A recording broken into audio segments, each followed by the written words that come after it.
وہ خود تمہارے ہاتھ نہیں آ سکے گا۔ اس غدار سے میل جول رکھنے اور اس کی محفلیں سجانے والے ایک مرتبہ روندے گئے تو دوبارہ اس کے گھر کا رخ نہیں کریں گے۔ مجھے ان سے ذرا بھی ہمدردی نہیں ہے۔ میرے سر پر کسی قسم کا خون یا جنون سوار نہیں ہوا، میں بالکل نارمل ہوں۔ باتوں میں وقت ضائع کرنے کے بجائے اب تم بھی نکل آؤ۔ میں نے اس کا جواب سنے بغیر فون بند کر دیا۔ میرا خیال تھا کہ ہمارے دشمنوں نے باہر فائرنگ کر کے خود ہی اپنا کام دشوار بنا لیا تھا۔ وہ شہر کا حساس اور اہم علاقہ تھا۔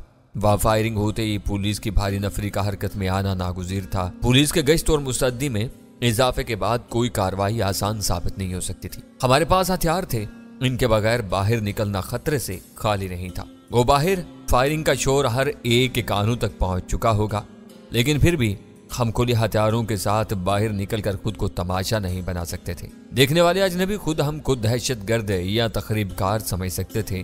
اپنے ہتھیاروں کو کپڑوں میں چھپانے اور جوتے وغیرہ پہننے میں ہمیں مشکل سے چند منٹ لگے۔ سونے کے لیے کپڑے کسی نے بھی تبدیل نہیں کیے تھے۔ ہم چاروں ذرا سے دیر میں فلیٹ سے باہر تھے۔ انفرادی روشنیوں وغیرہ کو بند کرنے کے بجائے میں نے فلیٹ سے نکلتے ہوئے مین سوئچ ہی آف کر دیا۔ لفٹ نے اپنی جگہ سے ذرا سی جنبش کی ہی تھی کہ فضا اس بار کسی خودکار ہتھیار کے خوفناک برسٹ سے لرز اٹھی۔ اسی کے ساتھ دل کو دہلا دینے والا ایک دھماکہ ہوا اور ہر سو تاریکی پھیلنے کے ساتھ ہی لفٹ جہاں تھی وہیں رک گئی۔ ہمارے دشمنوں نے انتظار کا خطرہ مول لیے بغیر بہت تیزی دکھائی تھی اور برسٹ مار کر شاید اس ٹرانسفارمر کو اڑا دیا تھا جس سے ہماری بلڈنگ کو بجلی فراہم کی جاتی تھی۔ دشمن کھلی فضا میں آزادی سے دندناتے اور اپنی منمانیاں کرتے پھر رہے تھے۔ ہم بجلی کے تعطل کی وجہ سے درمیان ہی میں پھنسی ہوئی لفٹ میں قید ہو گئے تھے۔ ہم نے کراچی میں حالات کے حد سے زیادہ بڑھتے ہوئے دباؤ اور مہلک خطرات کے پیش نظر اپنے پرانے ٹھکانے کو فوری طور پر خیر باد کہنے کا فیصلہ کیا تھا۔ ان دنوں شہر کے حالات اتنے خراب نہیں تھے، لیکن ہم لوگوں کی سلامتی کو دشمنوں کی طرف سے بھیانک خطرہ لاحق ہو گیا تھا۔ اس صورتحال میں ہمارے لیے پسند اور ناپسند کی بہت زیادہ آزادی میسر نہیں تھی۔ سارا زور صرف اپنے تحفظ پر تھا۔ ایسی مجبوری کے عالم میں نادرہ غنی کا وہ سجا سجایا اور کشادہ فلیٹ ہمیں ایک غیر مرتکبہ نعمت سے کم نہیں نظر آیا تھا۔ نادرہ کھلے دل اور اچھے ذوق کی مالک ایک پرکشش خاتون تھی۔ اس سے معاملات طے کرتے ہوئے میں نے ایک لمحے کے لیے بھی یہ نہیں سوچا تھا کہ اس عمارت میں بجلی کی فراہمی میں کوئی تعطل پیدا ہونے کی صورت میں کیا متبادل انتظام تھا۔ ٹرانسفارمر اڑنے کے خوفناک دھماکے کے بعد لفٹ رک گئی تھی۔ ہم چاروں اس تاریک اور ساکن لفٹ میں محبوس تھے۔ ہر طرف اندھیرا پھیل جانے کے باوجود فضا میں دھواں دار فائرنگ کا زہرا گداز شور گونج رہا تھا۔ یوں محسوس ہو رہا تھا جیسے کلفٹن کے اس رہائشی اور تجارتی علاقے میں یکا یک مسلح درندوں کا کوئی غول گھسایا ہو۔ میرا ذہن بہت تیزی سے کام کر رہا تھا۔ چند منٹ قبل آنے والی اول خان کی فون کال نے یہ بات کسی شک و شبے کے بغیر ثابت کر دی تھی کہ آنے والے محض ہم لوگوں کے لہو کے پیاسے تھے اور اپنی راہ میں آ جانے والی ہر رکاوٹ کو گرا کر اس رات ہم تک پہنچنے کا عزم لے کر آئے تھے۔ ان کی مسلسل اور بھاری فائرنگ کے باوجود مجھے یقین تھا کہ وہ قتل عام کا ارادہ لے کر نہیں آئے تھے۔ ہر طرف اندھا دھند گولیاں برسا کر وہ خوف و ہراس کی ایسی فضا تیار کر رہے تھے کہ کوئی بھی اپنی کمین گاہ سے نکل کر ان کے سامنے آنے کی ہمت نہ کر سکے۔ اول خان کی فراہم کی ہوئی اطلاع کے مطابق ان کی نفری خاصی زیادہ تھی۔ شاید کچھ لوگ باہر پھیل کر بارود کی حفاظتی چھتری فراہم کر رہے تھے اور چند افراد کی ٹولی اس بالادستی کا فائدہ اٹھا کر ہماری تلاش میں عمارت میں داخل ہونے والی تھی۔ میری یادداشت کے کسی خانے میں یہ گمان نہیں ابھر سکا کہ ہماری عمارت میں بجلی کی متبادل فراہمی کے لیے کسی ایمرجنسی جنریٹر کا انتظام تھا۔ وہ بجلی کی کوئی معمولی سی خرابی نہیں تھی۔ زبردست دھماکوں کے ساتھ برقی تنصیبات کی تباہی کے بعد ہمیں نہ جانے کتنی دیر تک اس اندھیری لفٹ میں بند رہنا تھا جہاں ہوا کا گزر بھی نہ ہونے کے برابر رہ گیا تھا۔ چھت میں لگا ہوا اکلوتا پنکھا بجلی سے چلتا تھا۔ اس کے بند ہونے کے نتیجے میں ہم زیادہ دیر تک پرسکون نہیں رہ سکتے تھے۔ میں نے اول خان سے اس خون ریز ماحول میں باہر نکلنے کا یک طرفہ وعدہ کر ڈالا تھا، مگر حالات پاؤں کی زنجیر بن چکے تھے۔ اس جنگل سے نکلنے اور دشمن کا بھرپور مقابلہ کرنے کی صرف ایک ہی صورت باقی تھی کہ کسی نہ کسی صورت سے لفٹ کا دروازہ توڑ کر باہر نکلنے کی کوشش کی جاتی۔ آج یہ علاقہ خون میں نہا جائے گا۔ اندھیرا میں ویرا کی پرتشویش بڑبڑاہٹ سنائی دی۔ بڑے بور کے خودکار ہتھیاروں سے اندھا دھند گولیاں برسائی جا رہی ہیں۔ ہم بہت بری طرح پھنسے ہیں۔ اس منحوس لفٹ میں کچھ کر بھی نہیں سکتے۔ وہ آواز سلطان شاہ کی تھی، خاموش رہو، غزالہ سرگوشی کے اوپر آنے کے لیے وہ لوگ زینے استعمال کریں گے۔ ہماری ذرا سی بھی آواز ان کے کانوں میں پڑ گئی تو وہ ہمیں یہیں بھون ڈالیں گے۔ میں گھور اندھیرے میں سنبھلتا ہوا لفٹ کے دروازے کے قریب پہنچ گیا۔ ذہن پر ذرا سا زور دینے پر مجھے یاد آ گیا تھا کہ لفٹ کا دروازہ بائیں سے دائیں جانب سرک کر بند ہوتا تھا اور یقینی طور پر اسی طرف کسی مضبوط آئینی کنڈے میں پھنس کر اس برقی سوئچ کو فعال بناتا تھا، جس کے بعد ہی لفٹ کو اوپر یا نیچے کی طرف لے جایا جا سکتا تھا۔ میں نے لفٹ کی دیوار اور دروازے کے دائیں طرف والے گوشے میں چھت کے بالکل قریب بیم گن کی نال ٹکائی اور ٹریگر دبا کر اسے بہت تیزی کے ساتھ فرش کی طرف لیتا چلا گیا۔ لفٹ میں چھائی ہوئی گہری تاریکی میں ذرا سی دیر کے لیے بیم گن کے نوزل نے نکلنے والی مہلک نیل کو شعاؤں کی بہت محدود سی روشنی پھیلی اور ٹریگر پر میری انگلی کا دباؤ ختم ہوتے مدھم سا نیلا نیلا اجالا یک لخت معدوم ہو گیا۔ فلور سے نیچے اتری ہوئی بند آئینی لفٹ میں اس وقت اتنا گھور اندھیرا پھیلا ہوا تھا کہ ہاتھ کو ہاتھ نہیں سجائی دے رہا تھا، مگر بیم گن کے جلتے ہی ہر ایک نے اندازہ لگا لیا تھا کہ میں نے سنگین صورتحال سے گل خلاصی کے لیے کون سی راہ کا انتخاب کیا تھا۔ میرے فارغ ہونے سے پہلے ہی غزالہ نے لفٹ کے سرکنے والے دروازے پر تباہ آزمائی شروع کر دی۔ جو ہی میرا ہاتھ چھت سے سرکتا ہوا لفٹ کے فرش تک آ کر رکا، لفٹ کا دروازہ ایک ہلکی سی آواز کے ساتھ بائیں طرف سرکتا چلا گیا۔ غالباً اس کے برقی اور میکانک قفل کا نظام فرش کے قریب لفٹ کے بالکل نچلے حصے میں پوشیدہ تھا۔ اس کے کٹتے ہی دروازہ غیر مکفل ہو گیا تھا۔ دروازہ کھلتے ہی میں نے ہاتھ بڑھایا اور سامنے کنکریٹ کی خنک دیوار کو موجود پایا۔ دروازہ کھلنے سے لفٹ میں غیر محسوس سی روشنی آنے لگی تھی۔ میں نے تیزی سے جائزہ لیا تو معلوم ہوا کہ ہماری لفٹ کی چھت ہے اور اوپر والے فلور کے درمیان ایک تنگ اور چوکور سی کھڑکی نمودار ہو چکی تھی۔ کھلنے والے دروازے کا بقیہ راستہ نچلی منزل کی سنگین دیوار نے مسدود کیا ہوا تھا۔ ٹھہرو، میں نے سلطان شاہ کو فرش پر ہاتھ جماتے دیکھ کر ٹوکا۔ پہلے میں باہر نکل کر تم لوگوں کو کور کروں گا، تم تینوں میرے بعد باہر آؤ گے۔ وہ رک گیا۔ اسے قید سے رہائی کی طرف پیش قدمی کرتے دیکھ کر میرے دل میں ایک پرہول سا خیال پیدا ہوا تھا، جس کے زیر اثر میں نے اضطراری طور پر اسے روک دیا تھا۔ باہر جو کچھ بھی ہوا تھا ہم میں سے کسی نے اپنی آنکھوں سے نہیں دیکھا تھا، مگر اندازہ تھا کہ نامعلوم حملہ آوروں نے سب سے پہلے اس علاقے میں برقی ترسیل کے نظام کو اپنا نشانہ بنایا تھا تاکہ وہ اندھیرے کی آڑ میں پوری آزادی سے اپنی منمانی کر سکے۔ بجلی کی فوری یا جلد بحالی کی دور دور تک کوئی امید نہیں تھی۔ جب تک بجلی نہ آ جاتی لفٹ کو اپنی مرضی سے حرکت دینا ممکن نہیں تھا۔ وہ میرے لیے ایک اطمینان بخش نکتہ تھا، لیکن مجھے خوف اس بات سے تھا کہ لفٹ کے دروازے اور بغلی دیوار کے اتصال کے مقام پر میں نے پوری بے دردی سے بیم گن استعمال کر کے اس آئینی پنجرے سے نجات کا راستہ پیدا کیا تھا۔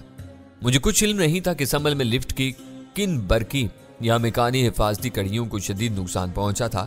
اگر اوپر پیدا ہونے والے خلا سے کسی کے باہر نکلتے ہوئے لفٹ اپنے نظام میں پیدا ہو جانے والے کسی نقص کی بنا پر اچانک پستی کا سفر شروع کر دیتی تو اندر والوں کا جو حشر ہوتا سو ہوتا۔ خلا میں موجود شخص کا بدن فرش اور لفٹ کی آئینی چھت کے درمیان کٹ کر فوری طور پر دو حصوں میں بٹ جاتا۔ کٹا ہوا اوپری دھڑ ہمارے فلور پر تڑپتا رہ جاتا اور لفٹ میں گرنے والا نچلا دھڑ دوسروں کو دہشت زدہ کر دیتا۔ مروجہ مشینی سہولتوں نے انسان کو جہاں آسائش اور سہل پسندی کے ناقابل تصور ذرائع مہیا کیے ہیں، وہیں کسی ہنگامی صورتحال میں بدترین خطرات بھی پیدا کیے ہیں، جن سے آدمی صرف اسی وقت واقف ہوتا ہے جب وہ خود ایسی صورتحال سے دوچار ہو۔ لفٹوں میں روزانہ سفر کرنے والے لاکھوں افراد میں سے شاید کسی نے اس امکان کے بارے میں سوچا تک نہ ہو جس سے ہم اس وقت دوچار تھے۔ اوپر کے فرش پر ہاتھ جما کر میں نے اپنے بدن کو اوپر اٹھایا اور سینے کے بل اوپر کے فرش پر رینگ کر لفٹ سے باہر نکل گیا۔ ان چند لمحوں کے لیے میرا سارا اعتماد رخصت ہو گیا تھا اور بدن کے بیشتر مسامات سے ٹھنڈا پسینہ بہہ نکلا تھا۔ باہر وہی دھواں دھار فائرنگ ہو رہی تھی۔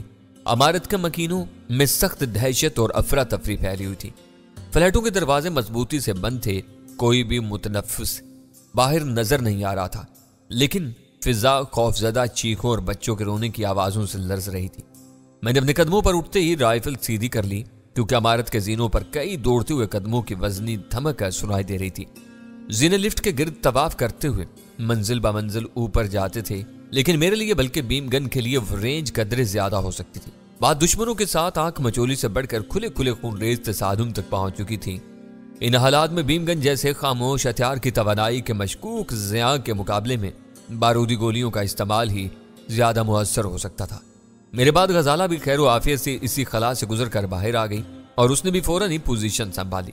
سیڑھیوں پر سنائی دینے والی قدموں کی گونج بتدریج قریب آتی جا رہی تھی۔ ویرا اس خلا سے فلور پر آنے کی کوشش کر رہی تھی کہ سیڑھیوں پر ایک مسلح شخص تیزی سے ابھرتا ہوا نظر آیا۔ میں بس لمحہ بھر کے لیے جھجکا मगर उसी लम्हे गजाला ने उस पर अपने रिवाल्वर के धाने से आग उगल दी। इस असाब शिकन माहौल में गजाला के बेदाग निशाने पर मैं हैरान हुए बगैर नहीं रह सका। गजाला के रिवाल्वर की बेरहम नाल से निकला हुआ मोहलक शोला आने वाले की पेशानी में रुपोश हुआ था। वो करेहा चीख के साथ सीढ़ियों पर पीछे लुढ़क कर मेरी नजरों से मासूम हो गया। सीढ़ियों पर लुढ़कते हुए एक वजनी इंसानी वजूद की खौफनाक और पुरशोर थमक खासी पुरहैबत मालूम हो रही थी। उसके गिरते ही जीनों के खला में मुतअद्दिद फायरों की आवाज सुनाई दी। शायद ऊपर आने वाले बहुत तेजी से नीचे की महफूज तर लैंडिंग पर उतरते चले गए। बाहर होने वाली फायरिंग के मुकाबले में इमारत के अंदर होने वाली फायरिंग का रद्दअमल ज्यादा शदीद था। दरवाजों और रोशनदानों की छुरियों के जरिए फ्लैटों में दाखिल होने वाले बारूदी धुएं ने इमारत में रहने वालों को यकीन दिला दिया था कि मौत के हरकारे गोलियों के साए में आखिरकार इनके दरवाजों तक पहुंच चुके थे और किसी भी वक्त दरवाजे तोड़कर किसी फ्लैट में घुस सकते थे। गजाला के किए हुए अकलौते फायर ने वीरा और सुल्तान शाह को खतरे की संगीनी का एहसास दिला दिया था। वो दोनों हमसे भी कम वक्त में फंसी हुई लिफ्ट से बाहर निकल आए। जीनों पर दुश्मन काबिज था और ऊपर की तरफ अंधाधुंध गोलियां बरसा रहा था। लिफ्ट बिजली के ताअत्तुल की वजह से नाकारा हो चुकी थी। हम अपने फ्लैट के चूहेदान में लौटने का खतरा मोल ले सकते थे, ना जानों का खतरा मोल लिए बगैर नीचे उतरने की कोई सूरत हाल नजर आ रही थी। मैं इसी तजब्जुब में था कि सुल्तान शाह ने जुबान से कुछ कहे बगैर फर्श पर एक लोट सी लगाई। मुझे उसके अजाइम का अंदाजा हुआ तो वक्त की डोर मेरे हाथ से निकल चुकी थी। वो फर्श पर लुढ़कता हुआ तेजी से सीढ़ियों की तरफ जा रहा था। नीचे से आने वाली गोलियां उसके गिरे हुए बदन से महज 1-1.5 फुट ऊपर से गुजर रही थी। वो C-130 के जरिए अपने अगवा की वारदात के दौरान में आने वाले जख्मों से पूरी तरह सेहतियाब नहीं हो पाया था। इस हालत में सीढ़ियों पर लुढ़क कर दुश्मन के सर पर सवार होने की वो कोशिश उसके लिए मोहलक साबित हो सकती थी। अव्वल तो दुश्मनों में से किसी की चलाई हुई अंधी गोली ही उसे चाट जाती। किसी मुआवजे के तहत वो इन गोलियों से बच जाता तो सीढ़ियों पर लुढ़कते हुए निचली लैंडिंग तक का फासला तय करने में शदीद टूट फूट का शिकार हो सकता था। मौका ऐसा था कि मैं सुल्तान शाह को इस अहमकाना जुर्रतमंदी से रोकने के लिए कुछ भी नहीं कर सका। बस अपनी जगह मुस्तरिब होकर रह गया और वो फर्श पर मुतहरिक एक इंसान नुमाद धब्बे की सूरत में सीढ़ियों के नशीब में मेरी नजरों से मासूम हो गया। वो बेखौफ सुरमा अपनी जान पर खेल कर आगे बढ़ा था। मेरे कान किसी बिना में उसकी आखिरी दर्दनाक चीख के मुंतजिर थे, लेकिन कुछ भी ना हुआ। शायद आने वाले दरिंदे उसे अपना मारा हुआ शिकार समझकर पूरी तरह मुतमईन थे। अचानक इमारत के जीनों पर गूंजते हुए आतशीन नगमों में एक नया और जानदार सुर जाग उठा। वो सुल्तान शाह की क्लाशंकोव की लर्जा खेज ततराहट थी। उसके उभरते ही फिजा में दिलदोज चीखें गूंजी और साथ ही पहले से जारी फायरिंग का आहंग बिगड़ गया। सुल्तान शाह की मौजज़ाती कामयाबी और दुश्मन के पांव उखड़ने का पहला एहसास होते ही हम तीनों ने बगली दीवार से चिपक कर जीने उतरने शुरू कर दिए। इस वक्त तक हमारे जीने फायरिंग से महफूज हो चुके थे। सुल्तान शाह ने बलाए नागहानी की तरह उनके सरों पर नाजिल होकर इनके कदम उखाड़ दिए थे। उसकी फायरिंग से बच जाने वालों ने बहुत तेजी के साथ पसपाई इख्तियार करके खुद को बचाया था। इस वक्त वो चंद लम्हे मेरे लिए घंटों की तरह तवील हो गए थे। कान फायरिंग के यूं आदी हो गए थे जैसे वो सिलसिला कई दिनों से चल रहा हो। इसी बिना पर मैंने अंदाजा लगा लिया कि इब्तदा में आने वालों की तादाद 4 थी, जो सुल्तान शाह की मुदाखलत के बाद घटकर 2 रह गई थी।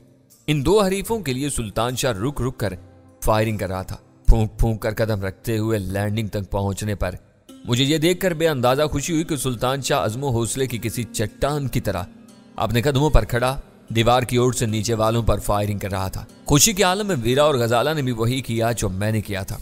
हम तीनों ने सुल्तान शाह की हमायत में नीचे की तरफ बेसाख्ता गोलियां बरसाती। हमारी इस गैर इरादी रद्दअमल ने हरीफों के कदम उखाड़ दिए। नीचे से फायरिंग का सिलसिला यक लख्त मौकूफ हो गया और बहुत तेजी के साथ दौड़ते हुए कदमों की आवाजें दूर होने लगी। मुकाबले में खुलकर शरीक होने के बाद हम सब के हौसले बढ़ चुके थे। हर एहतियात को बालाए ताक रखते हुए हमने बाकी मांदा तारीख जीने तय करने शुरू कर दिए। जीने तय करके हम ग्राउंड फ्लोर पर पहुंचे तो चौकीदार का दूर दूर तक कोई पता नहीं था। ढीली ढाली कमीज शलवार में मलबूस 2 अफराद पूरी कुव्वत से दौड़ते हुए इस बलाक से नकाज कर रास्ते की तरफ बढ़ रहे थे। मैंने रुके बगैर अपनी गन सीधी करके फरार होने वालों में से एक की कुशादा पुश्त पर फायर किया और आग उगलती हुई गोली उसके जिस्म के किसी हिस्से में पस्त होगी। तारीक माहौल में तारीक तर नजर आने वाला वो साया अपने ही जोर में उछलकर मुंह के बल आगे पुख्ता फर्श पर जा गिरा। सर पर भयानक खतरात सवार होते ही हम चारों के दरमियान एक दूसरे के जहन को पढ़ने का कुछ ऐसा सिलसिला चल पड़ा था कि तकरीबन उसी लम्हे वीरा ने दूसरे मफरूर पर गोली चलाई और वो भी निशाना बनकर दिलदोज आवाज में धाड़ता हुआ फर्श पर ढेर हो गया। इमारत के अंदर दुश्मन की लाशें गिर रही थी। उनके सारे हथियार खामोश हो चुके थे। उनकी जगह हमारे बारूदी हथियार गुनगुना रहे थे। लेकिन इमारत से बाहर खुली फिजा में होने वाली फायरिंग के तवातुर में जरा भी फर्क नहीं आया। हम चारों चौकन्ने अंदाज में दौड़ते हुए फर्श पर गिरी हुई 2 ताजा लाशों से आगे निकल गए। हमारे सामने इन फ्लैटों की इमारत के गिर्द फैला हुआ कुशादा अहाता भी इस तारीकी में वीरानी का मंजर पेश कर रहा था। यूं मालूम हो रहा था जैसे आग और खून की वो बरसात शुरू होते ही हर जी रूह खौफजदा होकर किसी न किसी कोने खुदरे में दुबक गया हो। फायरिंग की आवाजों पर ध्यान देने के बाद मुझे अंदाजा हुआ कि इस वक्त जो कुछ हो रहा था वह हमारे अहाते से बाहर ही हो रहा था। हमलावरों ने बाहर का रास्ता साफ रखने के लिए भी वहां दहशत गर्दी फैलाई हुई थी। अंदर की तमाम जिम्मेदारी उन्होंने अपने चारों मुसल्लह साथियों के सपुर्द की हुई थी, जो 2 मरहलों में हमारे हाथों कैफे किरदार को पहुंच चुके थे। हमारे सरों पर मंडलाता हुआ खतरा शायद टल चुका है। अहाते की दीवार के साइड में पनाह लेने के बाद वीरा ने सरगोशियाना आवाज में कहा, लेकिन अब बाहर निकलना मुश्किल है। गौर से सुनो। मैंने इस तरह लहजे में उन तीनों को मुतवज्जा किया। बाहर भी यकतरफा फायरिंग का सिलसिला मौकूफ हो चुका है। शायद कोई उनके मुकाबले पर उतरा है। वो एक बारीक नुक्ता था जो तवज्जो मरकूज करने के बाद ही समझ में आ सकता था, वरना फायरिंग तो बस फायरिंग ही होती है। मैंने जीनों वाली गंभीर सूरत हाल से निकलते ही यह भांप लिया था कि बाहर किसी ने जवाबी फायरिंग का आगाज भी कर दिया था। तो क्या पुलिस आ चुकी है? सुल्तान शाह ने बेसाख्ता सवाल किया। पुलिस नहीं हो सकती, मैंने पूरी यकीन लहजा में उसे बताया। ऐसे धुआंधार माहौल में वो दूर ही से सायरन बजाते हुए आते हैं ताकि उनकी आमद के खौफ से मुतसादिम हरीफों के पांव उकर सकें। ये कोई और ही चक्कर चल पड़ा है, फिर ये अव्वल खान के आदमी हो सकते हैं। गजाला ने फैसला सुना दिया। इन्हें हमारी हिफाजत पर मामूर किया गया है। वो हाथ पर हाथ धर कर नहीं बैठ सकते। हम चूहेदान से निकलकर बाहर खुली फिजा में आ चुके हैं और कहीं भी जा सकते हैं। वीरा उसकी बात काट के बोल पड़ी, लेकिन फायरिंग का जोर टूटने से पहले हम अहाते से बाहर नहीं जाएंगे। अंधाधुंध चलाई जाने वाली गोलियां दोस्त और दुश्मन में कोई तमीज नहीं करती। वो ठीक ही कह रही थी, क्योंकि इस असना में मुझे यह भी अंदाजा हो चुका था कि बाहर हवाई फायरिंग के बजाय इस वक्त टारगेटेड शूटिंग का सिलसिला चल पड़ा था। दोनों तरफ से एक दूसरे के ठिकानों को ताक ताक कर गोलियां चलाई जा रही थीं। फायरिंग के शोर के समत और दरमियानी वक्फों से कोई भी लड़ाका आसानी से इस रास्ते पर पहुंच सकता था। बाहर निकलते हुए खौफ से तुम्हारा दम निकल रहा है तो इसी 4 दीवारी में दुबकी रहो, मैंने वीरा से कहा, लेकिन यूं बुत की तरह यहीं ना जमी रहो, मेरे पीछे आओ। मैं दीवार के साए में उस फाटक की तरफ चल पड़ा जो अहाते से बाहर निकलने के लिए हर वक्त इस्तेमाल में रहता था। जरा सी देर की पेशकदमी के बाद मुझे अंदाजा हुआ कि मेरा वो फैसला खासा दुरुस्त था। मुझे फाटक से फायरों की आवाजें आ रही थी। वहां कुछ लोग जमे हुए थे जो बाहर की तरफ गोलियां चला रहे थे। मेरा ख्याल था कि सिर्फ मैंने इन्हें देखा था, लेकिन वो लोग मुझसे ज्यादा चालाक और चौकन्ना थे। उनमें से किसी ने मुझे पहले ही नोट कर लिया था। Hold it, hands up. इंसानी जज्बों से आ रही वो सफाकाना आवाज सुनकर मैंने बेख्तियार अपने दोनों हाथ सर से ऊपर बुलंद कर दिए। तो हमारे लहू का कोई प्यासा होता तो हमें अंधेरे में महज हाथ उठाने की हिदायत न करता, बेदुरेक गोली चलाकर कम अज कम मेरा सीना लहू लुहान कर देता। उसने जो हुक्म दिया था इसमें एहतियात पनहा थी।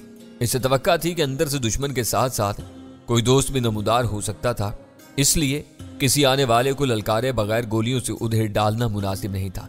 फ्रेंड्स, मेरे धाने से बेसाख्ता एक तेज सरगोशी बरामद हुई। I am D for Danny, come on sir. Gate के करीबी सिरे से एक दोस्ताना आवाज उभरी। खुदा का शुक्र है कि तुम जिंदा हो, आगे आ जाओ, मगर फाटक के सामने हरगिज ना आना। दुश्मन सामने एक गाड़ी की ओट लेकर डायरेक्ट अंदर फायर कर रहा है। बस किसी भी वक्त पीछे से इनकी गर्दनें दबोचने वाला है। मेरे वजूद में सुकून व इत्मीनान की एक आसूदा सी लहर सरायत कर गई। दुश्मनों से कुछ तो खून के बाद हम आखिरकार अपने दोस्तों तक पहुंचने में कामयाब हो ही गए थे। हमारी तरफ से मुतमईन होने के बाद हमसे मुज़ाकरात करने वाला दोबारा दुश्मन पर गोलियां बरसाने में मसरूफ हो चुका था। करीब पहुंचने के बाद मैंने देखा कि तारीकी का जुज बने हुए वो दोनों साए गेट के दोनों सिरों पर छमे हुए थे और दूसरी तरफ से आने वाली गोलियों की समत का अंदाजा लगाकर दुश्मन के मोर्चों पर नपे तुले फायर कर रहे थे। अचानक बाहर होने वाली फायरिंग में वहशियाना शिद्दत पैदा होगी। सिर्फ फायरिंग में इजाफा नहीं हुआ था, बल्कि फिजा में गूंजने वाली होलनाक आवाजों से अंदाजा हो रहा था कि इस खून आशाम मुकाबले में जदीद भारी और नए हथियारों की एक बड़ी खेप शामिल हो चुकी थी। काश अव्वल खान ना पहुंचा हो। इस तब्दीली पर मेरे दिल में आरज़ू उभरी। नए हथियार इस कदर शिद्दत और जाहिरियत के साथ मैदान कारजार में उतरे कि बाहर की फिजा में लर्जा बर अंदाम कर देने वाली कई चीखें भी सुनाई थी और फिर लम्हों ही लम्हों में बस नए हथियारों की गूंज बाकी रहेगी। हमारे अहाते के फाटक पर जमे हुए दोनों जांबाज खुशी से उछल पड़े। उनके मध्य मुकाबले भाग निकले थे और उन्होंने अपनी दानिश में मैदान मार लिया था। अचानक फायरिंग थम गई। गोलियों की रूह फरसांग खन गरज के बाद वो सन्नाटा बहुत अजीब महसूस हो रहा था। उसे रोते हुए बच्चे या खौफजदा औरतों की आवाजें ही मजरू कर रही थी।